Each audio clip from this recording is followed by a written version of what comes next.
اعوذ باللہ من الشیطان الرجیم بسم اللہ الرحمن الرحیم یا بنی اسرائیل اذکروا نعمتی التي انعمت علیکم وأوفوا بعهدي أوف بعهدكم وإياي فارهبون۔ سورۃ بقرہ پہلا پارہ آیت نمبر 40۔ یہ بنی اسرائیل کو طعنے کے طور پر تنبیہ دی جاتی ہے کہ اللہ تعالیٰ نے جو نعمتیں تمہاری اوپر کی ہیں تمہیں دیگر لوگوں پر فضیلت دی، تمہارے اندر انبیاء کو بھیجا، تمہارے ساتھ اللہ تعالیٰ نے خصوصی عہد کیا، اور تمہیں اللہ تعالیٰ نے غیب سے نعمتیں اور کھانے عطا کیے،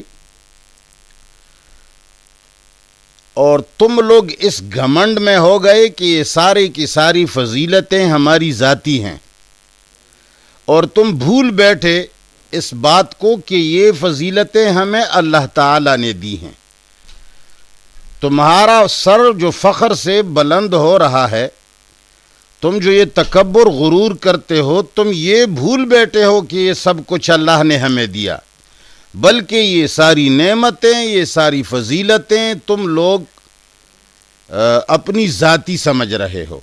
اور ان آیات کے ضمن میں امت محمدیہ کو بھی تنبیہ ہے کہ اگر تمہیں اللہ نے عزت دی، دولت دی، خوبصورتی دی، اونچائی دی، بڑھائی دی، کچھ بھی تمہیں دیا، تو تمہیں اللہ کی نعمتیں اور اس کی فضل کو یاد رکھنا چاہیے۔ تمہیں یہ نہیں سوچنا چاہیے کہ یہ میری ہی فضیلت ہے، یہ میں ہی معزز ہوں، یہ ہماری خاندانی شرافت ہے اور یہ میں ایسا ہوں۔ نہیں، تم اللہ کے نعمتوں کو یاد کرو، جو کچھ دیکھ رہے ہو، جو دیا گیا ہے سب اللہ نے دیا ہے۔ تو یہ بڑے پتی کی بات ہے۔ ہر بڑے کو، ہر معزز کو، ہر خوبصورت کو، ہر اونچے سر کو، ہر اونچی آنکھ والے کو اپنی عزت پہ، اپنے بڑائی پہ، اپنے حسن پہ ناز نہیں کرنا چاہیے، بلکہ اللہ کا شکر ادا کرنا چاہیے کہ یہ تو تمہاری ذاتی چیز نہیں ہے، یہ چیز اللہ نے تمہیں دی ہے۔ یا بنی اسرائیل، اے اولاد یعقوب۔ اسرائیل عبرانی زبان میں اسرا اللہ کو اسرا عبد کو کہا جاتا ہے، بندو کو، ایل اللہ کو کہا جاتا ہے۔ اسرائیل منا عبداللہ۔ یا بنی اسرائیل، اے یعقوب کے اولاد، اذکروا، یاد کرو، نعمتی، میری اس نعمت کو، انعمت علیکم، جو میں نے انعام کیا ہے تمہارے اوپر۔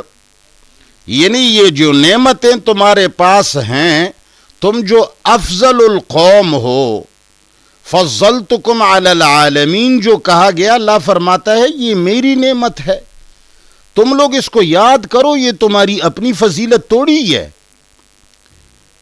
وَأَوْفُوا، اور پورا کرو، بعہدی، میرے عہد کو، اوف بعہدکم، میں پورا کروں گا تمہاری عہد کو۔ بنی اسرائیل کے ساتھ عہد کیا تھا؟ شریعت پورا کا پورا عہد ہے۔ اللہ نے تمہارے ساتھ عہد کیا ہے، شریعت تمہیں دی ہے، اور پھر خاص عہد اس میں یہ ہے کہ جو تمہاری کتابوں میں آیا ہے کہ جب آخری پیغمبر پیدا ہوگا، یہ تمہاری کتابوں کے اندر جو پیشگوئیاں ہیں، جو پہلے سے باتیں بتائی گئی ہیں کہ ایسا ہوگا، ایسا آنے والا آئے گا، ان کا یہ نام ہوگا، ان کی یہ صفت ہوگی، تو تم ان پر ایمان لاؤ گے، یہ عہد تم سے لیا گیا تھا کہ تم نے آخری نبی پر ایمان لانا ہے جو تمہاری کتابوں میں لکھا ہوا ہے، اپنی شریعت کو ماننا ہے۔ وَأَوْفُوا بِعَهْدِي، پورا کرو میرے عہد کو، اوف بِعَهْدِكُمْ، میں تمہارے عہد کو پورا کر دوں گا۔ وَإِيَّايَ فَارْهَبُونَ، اور خاص مجھ سے ڈرا کرو۔ رہب اس کیفیت کو کہا جاتا ہے جب ایک آدمی کسی کے ڈر کی وجہ سے جب اس کے دل کے اندر ایک ترتراہٹ پیدا ہو جاتی ہے، اس ترتراہٹ کو رہب کہا جاتا ہے۔ فَإِيَّايَ فَارْهَبُونَ، فَارْهَبُونَ، فَاتَّقُونَ اور خاشعون، ان سب کے سب کا معنی مفہوم ایک ہے، یہ ایک ہی کیفیت کے مختلف نام ہے۔ فَارْهَبُونَ، مجھ سے ڈرا کرو، یعنی احکام مان کر مجھ سے ڈرو۔ وَآمِنُوا، اور ایمان لے آؤ، بما، اس کتاب پر، انزلتو، جو میں نے نازل کی ہے۔ کیسے نازل کی ہے؟ مصدقاً، ایسی کتاب ہے جو تصدیق کرنے والی ہے، لما، اس کتاب کی، معکم، جو تمہارے پاس ہے، تمہارے پاس تورات میں جو پیشگوئیاں تھی۔ اگر یہ آخری نبی اور آخری قرآن نہ آتا تو وہ خالی پیشگوئیاں رہ جاتی، ساری دنیا کہتی کہ تمہارے کتابوں کے اندر جو باتیں، جو پیشگوئیاں آئی تھیں وہ تو صادق نہیں نکلیں، وہ تو علیاذ باللہ ساری جھوٹ کی جھوٹ نکل گئیں۔ یہ کتاب نازل ہو کر آخری نبی آ کر کے اس نے تمہاری کتاب اور تمہاری کتاب میں آئی ہوئی پیشگوئیوں کی تصدیق کر دی، تو لہٰذا جب تمہاری پیشگوئیوں کی تصدیق ہے تو اس پر تو تمہارا ایمان لانا تمہارے فائدے میں ہے، تمہارا ہی اس سے سر فخر سے بلند ہوگا۔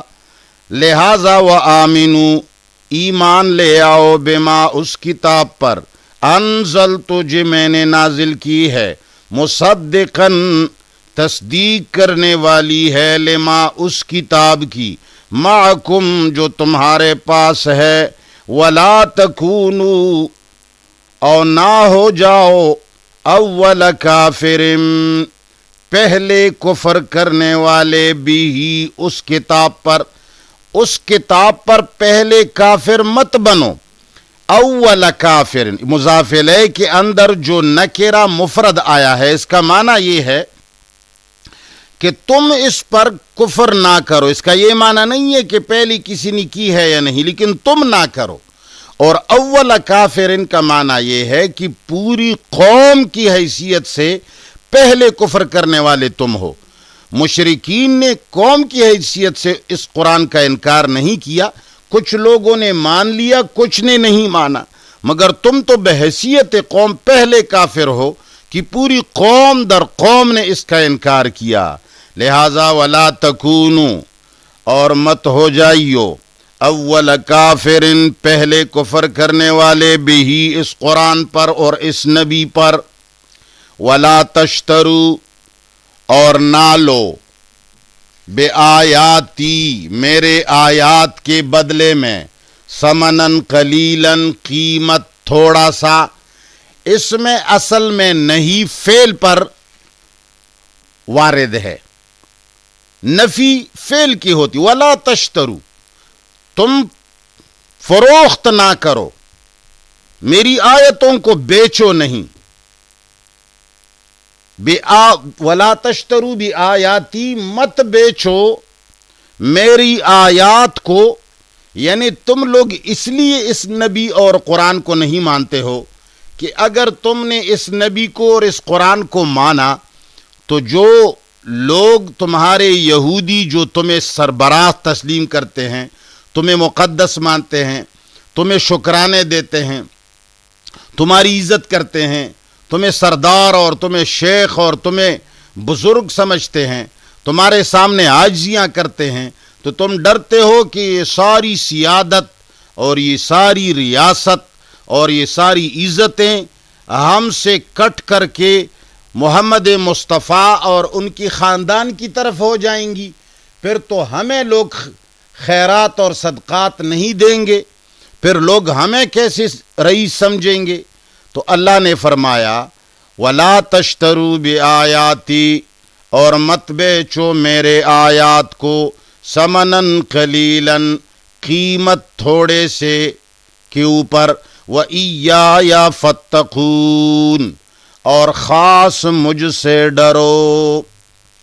وَلَا تَشْتَرُوا بِآيَاتِي ثَمَنًا قَلِيلًا، اور نہ لو میری آیات کے بدلے ثمنًا قلیلاً، تھوڑی سی قیمت، یعنی اگر پوری دنیا بھی لیتے ہو تو یہ تو اللہ کے مقابلے میں بہت توڑا ہے۔ وَإِيَّايَ فَاتَّقُونَ، اللہ فرماتے ہیں مجھ سے ڈرا کرو خدا کے بندو، اور کیا کرو گے؟ وَلَا تَلْبِسُوا الْحَقَّ، اور حق کو گڈ مڈ مت کرو، بالباطل، باطل کے ساتھ۔ گڈ مڈ کرنا لبس پہننے کو بھی کہا جاتا ہے، جو چیز پہنی جاتی ہے تو اس میں جسم ڈھپ جاتا ہے۔ تو اللہ فرماتے ہیں وَلَا تَلْبِسُوا الْحَقَّ، اور حق کو گڈ مڈ مت کرو، بالباطل، باطل کے ساتھ، ایسا خلط ملط کہ حق کا پتہ ہی نہ چلے۔ وَتَكْتُمُوا الْحَقَّ، صحیح ترکیب یہ ہے کہ یہ معطوف ہے پہلے والے جملے پر، اس لیے لا کو مکرر نہیں لایا گیا۔ وَتَكْتُمُوا الْحَقَّ، اور حق کو نہ چھپایا کرو، یعنی یہ تم جو حق اور باطل کو آپس میں خلط ملط کرتے ہو، اس سے تمہارا مقصد ہے حق کو چھپانا۔ وَأَنْتُمْ تَعْلَمُونَ، حالانکہ تم خوب سمجھتے ہو۔ اللہ فرماتے ہیں تمہیں خوب پتہ ہے کہ یہ حق ہے اور یہ باطل ہے۔ حق اور باطل کو خلط ملط اس لیے کرتے ہو کہ تم حق کو چھپانا چاہتے ہو تاکہ لوگوں کو حق کا پتہ نہ چلے، اور یہ سرداری اور ریاست ہمارے گھروں سے نکل کر کے کسی اور کے گھر نہ چلا جائے، یہ خیرات، یہ صدقات، یہ پیسے، یہ شکرانے ہمارے ہاتھوں سے نہ نکل جائیں۔ وَأَقِيمُوا الصَّلَاةَ، اور پابندی کرو نماز کی، نماز قائم کرو۔ یہود کا جو اتحاد بن گیا تھا، ان کے جو تشتت اور انتشار کو ختم کر کے متحد ہونے کا جو گھر تھا، وہ نماز میں تھا۔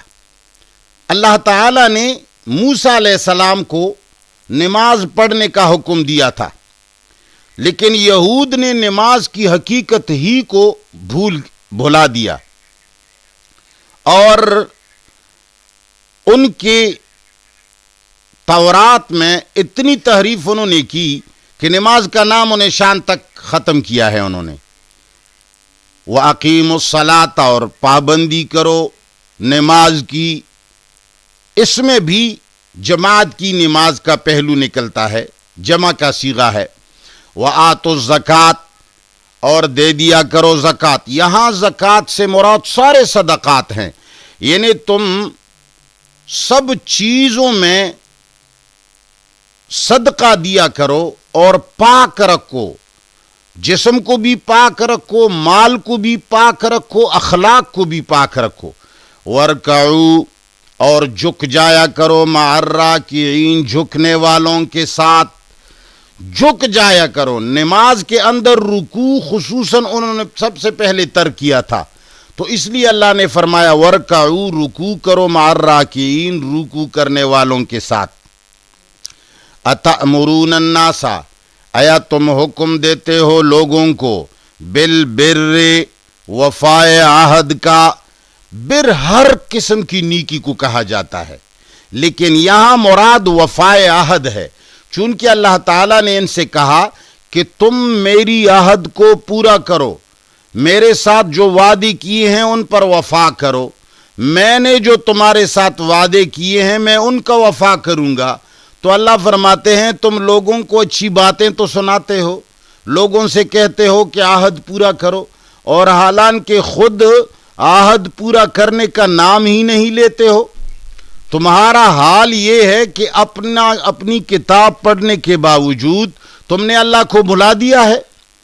اتأمرون الناس، ارے تم حکم کرتے ہو لوگوں کو بالبر، وفائے عہد کا، نیکی کا، وتنسون انفسکم، اور بھلا دیتے ہو اپنے آپ کو، خود نیکی کا نام ہی نہیں لیتے. حالانکہ وَأَنْتُمْ تَتْلُونَ الْكِتَابَ، حالانکہ تم لوگ پڑھتے ہو اپنی کتاب کو. تمہاری تورات میں یہ لکھا ہوا ہے کہ خود بھی نیکی کرو، دوسروں کو بھی نیکی کی ترغیب دو. تم دوسروں کو تو نیکی کی ترغیب دیتے ہو، خود بالکل بلا بیٹھے ہو. وَأَنْتُمْ تَتْلُونَ الْكِتَابَ، حال یہ ہے کہ تم پڑھتے ہو اپنی کتاب کو. افلا تعقلون، آیا تم عقل نہیں رکھتے؟ کیا عقل نہیں ہے تمہارے اندر کہ تم اس کتاب کو صحیح سمجھ لو اور اس پر عمل کر لو؟ اب اگر کہیں آدمی سی بھول چوک ہوتی ہے، اگر کبھی آدمی پوری شریعت پر عمل نہیں کر سکتا اور وہ کمزور ہے تو اللہ سے مدد مانگے. وَاسْتَعِینُوا، اور مدد حاصل کرو، بالصبر، صبر کے ساتھ، والصلاۃ، اور نماز کے ساتھ. تم صبر اور نماز کے ساتھ مدد مانگ لو. چونکہ صبر اور نماز کے علاوہ آدمی دین پر عمل نہیں کر سکتا. سب سے بڑی چیز ہے استقامت، پکا کھڑا ہو جانا، ایک موقف پر ڈٹ جانا جو سچ اور حق ہو. تو اللہ فرماتے ہیں وَاسْتَعِینُوا، مدد حاصل کرو، بالصبر، صبر کے ساتھ، والصلاۃ، نماز کے ساتھ، وَإِنَّهَا لَكَبِيرَةٌ، یقیناً یہ نماز بہت انتہائی گران ہے. وَإِنَّهَا، نماز کے ذریعے مدد طلب کرنا، صبر کے ذریعے مدد طلب کرنا. وَإِنَّهَا لَكَبِيرَةٌ، یقیناً ایسا کرنا انتہائی مشکل ہے، یہ بھاری ہے. لَكَبِيرَةٌ، بہت بھاری ہے. إِلَّا عَلَى الْخَاشِعِينَ، مگر عاجزی کرنے والوں پر. جو آدمی نماز پڑھتا ہے اور اللہ تعالیٰ کی حمد و ثنا کرتا ہے تو اس کے دل کے اندر ایک پستی، ایک عاجزی پیدا ہو جاتی ہے. اس عاجزی اور پستی کو خشوع کہا جاتا ہے. تو اللہ فرماتے ہیں جن لوگوں کو یہ خشوع حاصل ہے، عاجزی حاصل ہے، تو ان کے لیے یہ نماز اور صبر کے ذریعے مدد مانگنا کوئی مشکل نہیں ہے. اور یہ خود کو عاجزی کرنے والے، سمجھنے والے کون ہیں؟ الذین، یہ وہ لوگ ہیں یا جو نماز اور صبر کے ذریعے مدد مانگتے ہیں. الذین، یہ وہ لوگ ہیں، یظنون، جو یقین کرتے ہیں، انہم ملاقو ربہم، کہ یقیناً یہ رب سے ملیں گے، یہ اللہ کے ساتھ پیش ہوں گے. انہم، کہ یقیناً وہ، ملاقو ربہم، پیش ہوں گے رب کے سامنے. وانہم، اور یقیناً وہ، الیہ، خاص اپنی رب کی طرف، راجعون، رجوع کرنے والے ہیں. یعنی جن کو یہ یقین ہے کہ میں رب کے سامنے پیش ہوں گا اور اس ہی کی طرف لوٹوں گا، تو اس کے لیے نماز اور صبر اور اس کے ذریعے مدد مانگنا اس کے لیے کوئی مشکل نہیں ہے. لیکن اگر کسی کو اللہ کی پیشی پر ایمان نہ ہو، یقین نہ ہو، تو اس کے لیے یہ چیزیں بڑی مشکل ہو جاتی ہیں. دوبارہ لفظی ترجمہ سن لیجئے. یا بنی اسرائیل، اے یعقوب علیہ السلام کی اولاد، اذکرو، یاد کرو، نعمتی، میری نعمتوں کو، التی، ان نعمتوں کو، انعمت، جو میں نے انعام کیا ہے، علیکم، تمہاری اوپر، وَأَوْفُوا، اور پورا کرو، بعہدی، میرے عہد کو. اوفے، میں پورا کروں گا بعہدکم تمہاری عہد کو، وَإِيَّايَ اور خاص مجھ سے فرحبون ڈرا کرو، وَآمِنُوا ایمان لے آؤ بما اس کتاب پر، انزلتو جو میں نے نازل کیا ہے، مصدقاً جو تصدیق کرنے والی ہے، لما اس کتاب کی معکم جو تمہارے پاس ہے، زبور تورات، ولا تکونوا اور مت ہو جائیو اول کافرن پہلے کفر کرنے والے بھی ہی اس کتاب پر، ولا تشترو اور مت لو بے آیاتی میرے آیتوں کے بدلے میں ثمنن قلیلاً دنیا قلیل، یعنی دنیا نہ لیا کرو، وَإِيَّايَ اور خاص مجھ سے، فَاتَّقُونَ میری نافرمانی سے ڈرو، وَلَا تَلْبِسُوا الْحَقَّ اور خلط مت نہ کیا کرو حق کو بالباطل باطل کے ساتھ، وَتَكْتُمُوا الْحَقَّ اور نہ چھپایا کرو حق کو، وَأَنْتُمْ تَعْلَمُونَ حال یہ ہے کہ تم سمجھتے ہو جانتے ہو، وَأَقِیمُوا الصَّلَاةَ اور پابندی کرو نماز کی، وَآتُوا الزَّکَاةَ اور دیتے رہو زکوٰۃ کو، وَارْکَعُوا اور جھکا کرو مع الراکعین جھکنے والوں کے ساتھ، أَتَأْمُرُونَ النَّاسَ آیا تم حکم دیتے ہو لوگوں کو بالبر وفائے عہد کا نیکی کا، وَتَنْسَوْنَ اور بھلا بیٹھے ہو انفسکم اپنے آپ کو، وَأَنْتُمْ تَتْلُونَ الْكِتَابَ اور حال یہ ہے کہ تم پڑھتے ہو کتاب کو، افلا تعقلون آیا عقل نہیں رکھتے، وَاسْتَعِینُوا مدد حاصل کرو بالصبر صبر کے ساتھ، وَالصَّلَاةِ نماز کے ساتھ، وَإِنَّهَا اور یقیناً یہ کام لَكَبِيرَةٌ بہت باری ہے، إِلَّا عَلَى الْخَاشِعِينَ مگر عاجزی کرنے والوں کو، الذین یہ وہ لوگ ہیں، یظنون جن کو یقین ہے، انہم ملاقو ربہم کہ یقیناً وہ پیش ہوں گے رب کے سامنے، وانہم اور یقیناً وہ الیہ خاص اس کی طرف راجعون پلٹنے والے ہیں۔ وصلی اللہ تعالی علی خیر خلقہ محمد وآلہ وصحبہ اجمعین۔ اللہ تعالی ہم سب کو اس قرآن کو سمجھنے اور اس پر عمل کرنے کی توفیق عطا فرمائے۔ الہ العالمین ساری دنیا نے قرآن کو پس پشت ڈالا ہوا ہے اور دیگر کتابوں کو قرآن کے اوپر لا کر قرآن کی اتباع چھوڑ دی ہے اور قرآن کو دیگر کتابوں کو روشنی میں مانتے ہیں۔ اے اللہ آپ سب کو توفیق دے دیں کہ دیگر کتابوں کو قرآن کی روشنی میں مان لے۔ وصلی اللہ تعالی علی خیر